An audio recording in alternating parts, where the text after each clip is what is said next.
हाँ तो भाई लोगों को स्नान कर लिया हमने गंगा सागर में। देखो ये सब गंगा सागर है पीछे।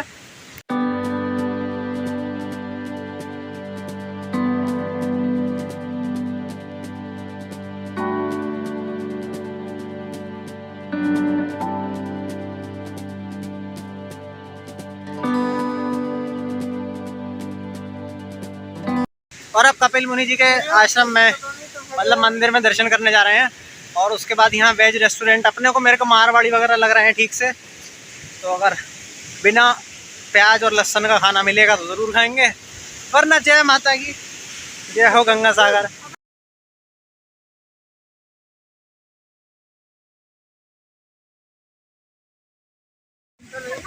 और गंगा सागर के घाट पे हमने गौ माता या फिर वृषभ के भी दर्शन कर लिए, क्योंकि वो उनका छोटा रूप तो पता नहीं लगता है कि वो गाय है या मतलब बछड़ा है या बछिया। तो ये भी एक अच्छी बात है घाट पे दर्शन होना। और सब पीछे गंगा सागर है। तो अब बस कपिल मुनि जी का आश्रम जा रहे हैं दर्शन करने। बोलिए हर हर महादेव।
हाँ तो भाई लोगों को दर्शन कर लिए हैं कपिल मुनि जी के आश्रम के। देखो ये मंदिर है और ये सब पीछे शॉप्स हैं, बड़े बड़े कॉम्प्लेक्स बने हुए हैं और वहाँ बहुत बड़े शंकर जी हैं।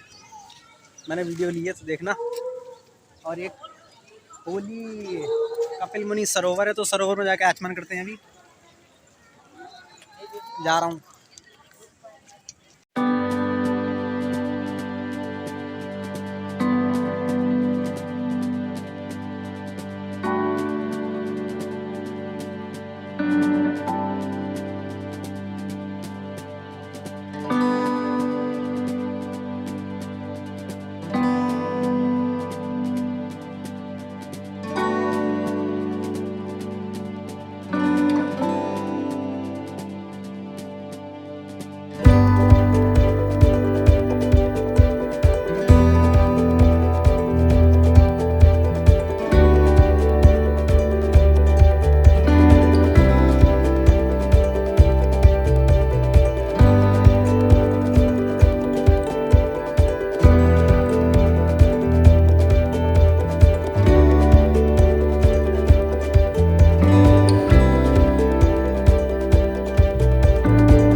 तो भाई लोगों को दर्शन कर लिए गंगा सागर जी के, मतलब स्नान कर लिया और दर्शन कर लिए कपिल मुनि आश्रम जी के, और बहुत सारी फोटोग्राफ्स और वीडियोग्राफ्स बना लिए। और एक खास चीज़ बताना चाह रहा हूँ, यहाँ जो रेत है समुद्र में वो मोटी वाली रेत है, जैसे गोवा में या मुंबई में या कहीं और मिलती है। यहाँ तो सिर्फ चिकना चिकना रहता है, जैसे गंगा जी के घाटों हरिद्वार ऋषिकेश में आपको, या ब्रज घाट या कहीं भी जैसे गंगा जी के घाट पर रेत होती है, सेम वही रेत यहाँ समुद्र में है। तो सोच लो कुछ तो स्पेशल है, कुछ तो यूनिक है। तो अगर गंगा सागर की यात्रा कभी नहीं करी है आज तक तो ज़रूर करो। और पूरी वीडियो देख ली है तो लाइक करना, कमेंट करना, और वीडियो से रिलेटेड कुछ भी पूछना हो, किसी भी चीज़ का चार्ज, की टैक्सी का चार्ज, टाइमिंग क्या है, मंदिर का टाइमिंग क्या है, तो कमेंट करना। और बाकी मैं नंबर डाल दूँगा, अगर कुछ पूछनी हो कोई बात तो पूछ सकते हो। तो बोलिए हर हर गंगे, हर हर महादेव।